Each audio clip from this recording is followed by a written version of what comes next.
The Twitter example. Hello everyone, I am going to show you guys a lot of stuff that God's been giving me, and the story about what's going on in this world, and some of the warfare, also some history and stuff like that. But I want to just jump into it because there's a lot to cover. So we're going to start off with first, I'll say there was God. Alright, this would be masculine energy. This could be, I'm going to say Adam, and it would also be, we'll just stick with that. So God or Adam, and then you have the positive or negative energy, that is the feminine energy. So this would be Eve and also Mother Mary. And so with the pull, this energy is magnetic. This energy is electric. And then they can be drawn together. And when they do, they're pulling together and they will fuse together. So then whenever they come together and they fuse, let's see, we'll do kind of like this. And this, and this right here would be the part of fusion and unity, marriage. It also represents marriage, the bond, fusing one in another. Whenever that happens, actually they keep going together, but right here is, well, that's a bad color to pick. We'll use blue. Okay, so blue would be like a spark, a creation is getting started here. And you only need one little bitty spark, right? To get things going. So these energies will melt all the way together. And then this is the beginning of Christ. This is the beginning of Adam and Eve coming one together. And so then when it all comes together, we'll stick with blue, you end up with Christ, or a fusion, and it generates light, literally, because also this could be the sperm, and so this would be the sperm, the masculine energy, God, how he impregnated Mother Mary, and then this would be the egg of the woman. And so this is what I'm also saying, that, this, how they're pulling together. So this is going to magnetic charge so that sperm even knows where to travel and how to get there. So you can say the whole story with God and Mary would be that this is the most purest masculine energy, the most purest thought, electrical energy. And Mother Mary was a virgin. She was the most purest form of the feminine energy. And what she was pulling towards her was the love. And in the womb, you're also holding the egg to support the baby and all that. So you want a good place to bed it. Okay, so whenever the egg or the sperm goes into the egg and they do this would be the eye. It's starting to be created, the little spark, and then it creates, it will seal itself so that the other sperms don't get in there. So that would be conception. So whenever the egg goes in, or the sperm goes into the egg, it will seal itself so that other sperms cannot go into it and lock itself. And also whenever it does that, it with the fusion of them coming together, there will be like a seal, like Christ oil, or a boundary, so that more thoughts, more positive energy, light, whatever you want to call it, information, cannot embed into the egg. It's already conceived. So we'll start with that.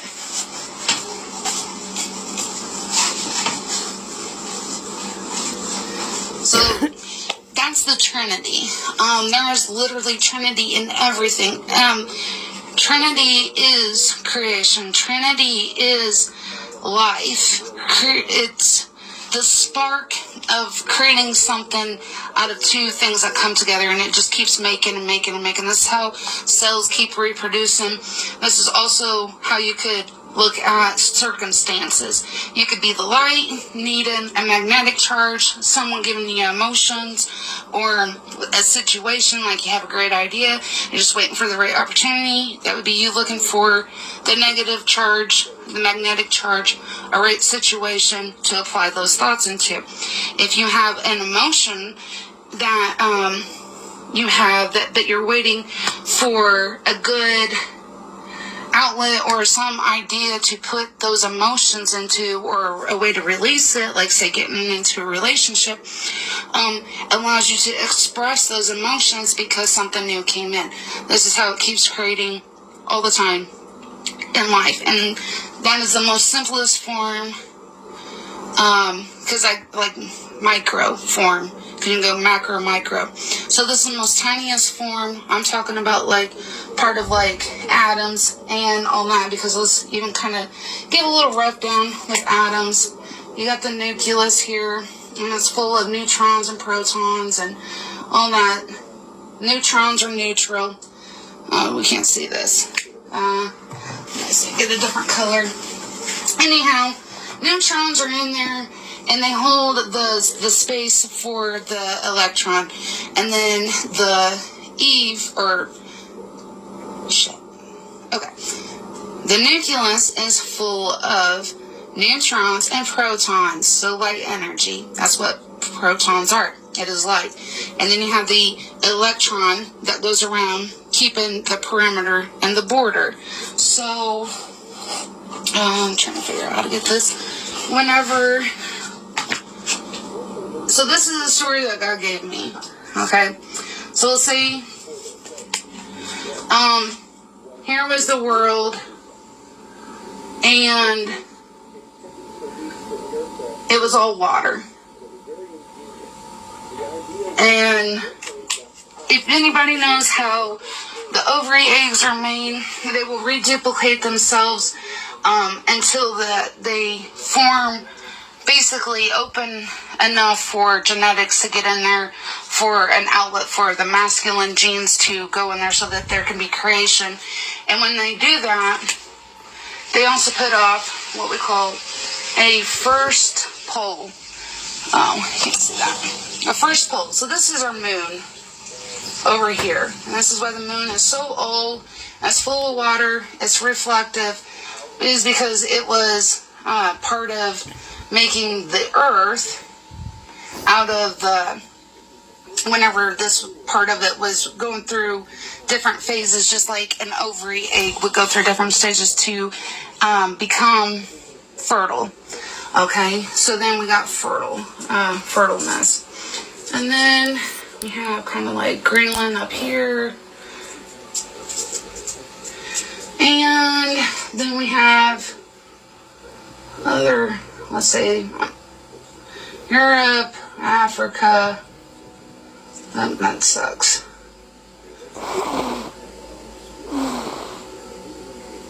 Going over here. Then we got kind of like you gotta back up, buddy. Quit. Yeah, back up. Australia there. Over here. Well, actually, this goes way up there. Way more up here. And then this, let's see, this is the U.S. and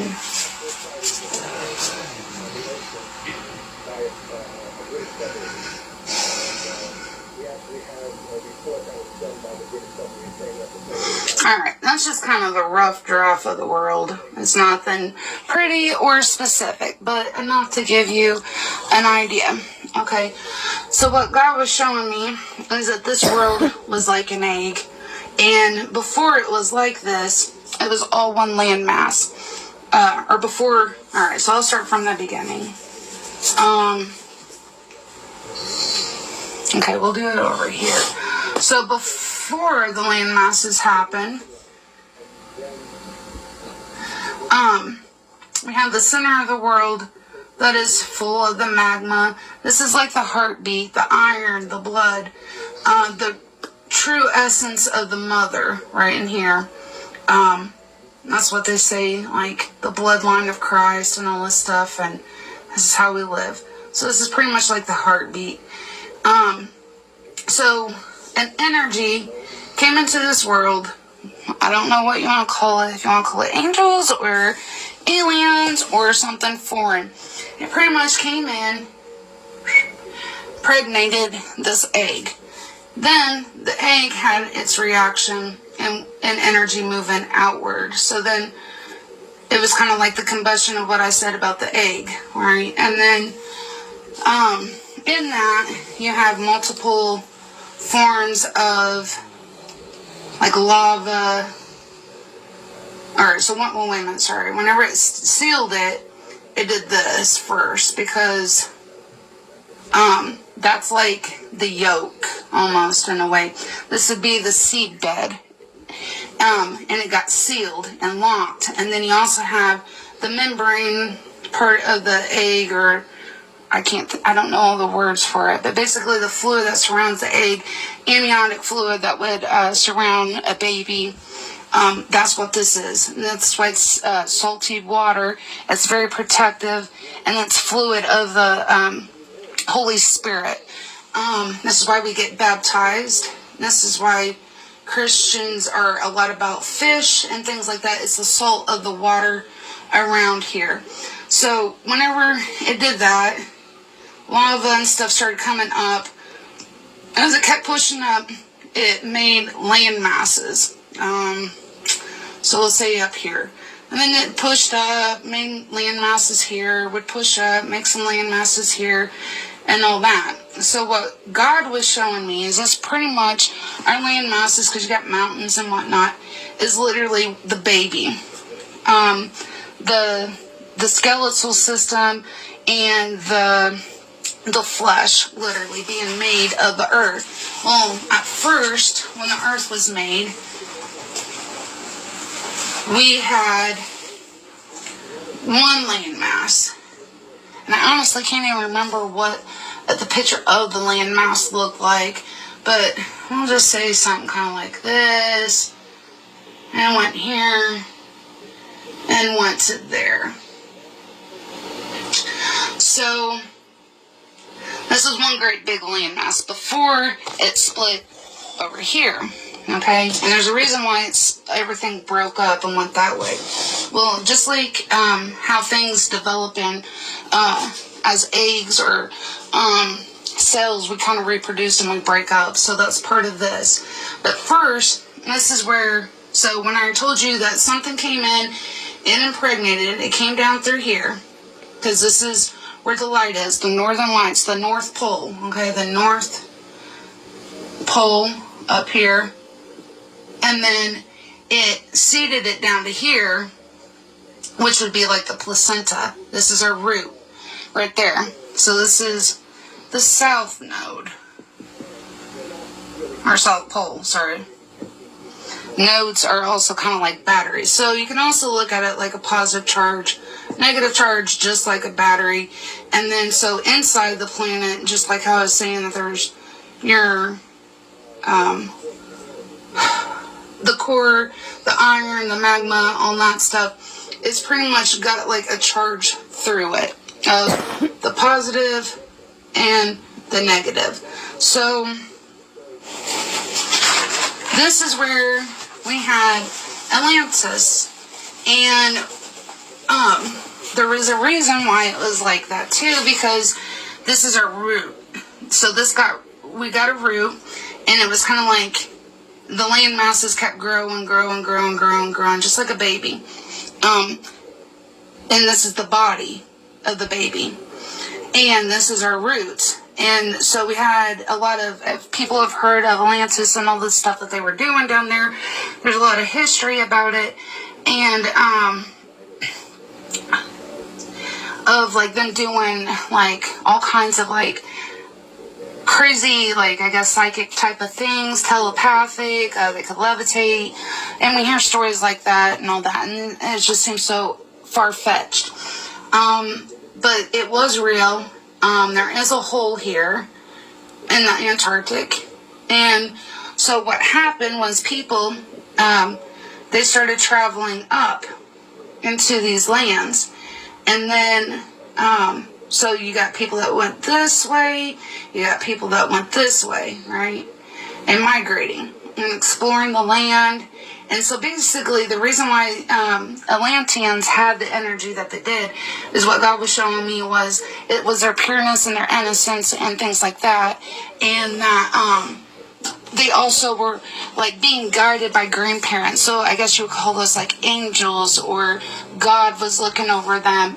And so they got to play and they got to have more fun with their imagination, because us as human society was a very young, this is the beginning of us as humanity. And so we were very young, innocent, and just kind of playing with our fun and our imagination with life. This is where we had all these great pyramids built and all these like the mysteries of the world that we don't know how they popped up. This is what God showed me, is that we migrated this way, and we went all the way even up. And so then there was the Great Split. And then whenever the Great Split happened, because everything kind of shifts, because we're going through a Great Split right now, and this is why this part of it's important. So whenever this started to shift, this is still our route over here, down here in Antarctica. This is our route. And whenever it split off, because Antarctica kind of pretty much comes down, South America pretty much comes pretty close to this, so it's pretty close to the route, right? And people were lost in these places because the world was shifting, and it was kind of like us all starting over because we lost our connection to our roots of who we were. This was the great flood of Noah, and it flooded whenever the sea, or whenever the world was shifting and parting. There was a lot of catastrophe, and God destroyed the world with water the first time. And then what happened too from the disconnection was this part of the water froze. And up here we have Arctica, down here Antarctica. Okay, so the way that he's showing me to look at the world is like a body. So it split into like basically two right here, into again masculine side and a feminine side. So we did have Indians and Native people all through here, throughout life. They try to tell us that they went from Europe all the way over here. That's not the way it happened. We had always been over on this side, over here. And this is why they're finding all this history, all the stuff in the Amazon, all the great pyramids and things down there. And they're finding pyramids all over the world. And I'm like, well, how in the world are these places all the same? And they knew all the same thing, because all these people were all together at one point, and very intuitively connected with one another and connected with God and spirit at that point. Then we split. And so the masculine and the feminine were acting as two people. And so over here we have the kingdom of Europe, and over here we got, the Statue of Liberty as holding the torch and welcoming people over there. So this is pretty much like the kingdom. So they're trying to tell us that all religions, all faith, all that stuff, all beginning, everything originated here, because they're masculine and too much light. Because when I'm saying masculine, we'll just say it's like light. Okay, so light, if you have too much light, it can be blinding and you can't see. So this is how they're lying to us, is because there's we lost touch of our roots. So this is why people are looking at all these ancient places and trying to figure out how did they make this stuff, or how did they have knowledge that we don't know, because in that separation we lost who we were, we lost our roots. And so this would be like losing your connection to your past. This is like also us being birthed, and whenever we're being cut from the umbilical cord, but it's like a separation from the mother energy, because the mother energy is of water, or the element of water and fire. And well, actually, no, I'm sorry, it is the energy of water, the woman. We'll say negative is water and earth. And then the masculine is positive. It is fire and air. So, now this is more of a feminine body of land, and this is more of a masculine land. This is why we have rulerships. They're trying to say they started all, they begin it all.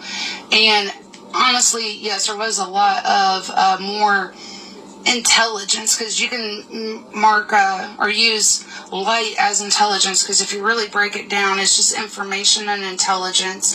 That's what they're talking about with aliens, and also angels is we're receiving messages, the messengers, even if they're saying it's aliens, because God is also showing me that we are arguing over labels, and a lot of the things are actually the same. The experience is the same. We can explain it in different ways. We can call it different things, but it's still going to be the same thing of what it is, which is what I'm trying to show you guys. No matter what way, if you're on the spiritual side or if you're on a religious side, it will still make sense, because this is the truth. So, God is showing me that, so if we're going to look, or let me kind of slow down here, because I get overwhelmed with a lot of information that He gives me. I'm trying to make sure that I explain these things the way God wants me to, the way He shows me, and not my own personal opinions, because I never knew any of this until January 23rd, 24th of this year. All this was presented to me now, and I didn't have a clue about it other than positive and negative energy and stuff like that, because I studied sciences and stuff like that. And I did dabble a little bit in metaphysical stuff, and I also dabbled in a little bit of religion, but I was completely lost in everything, and God helped me see this all, and He showed me that I had the heart for truth, a innocent curiosity where I was genuinely open. He gave me this gift, and I'm trying to share it. I was a little scared to share it, because it seems a little out there, but it makes too much sense, and I want to help people, and I want to share it with you guys, and not really worry about what people think about me. So, anyhow, so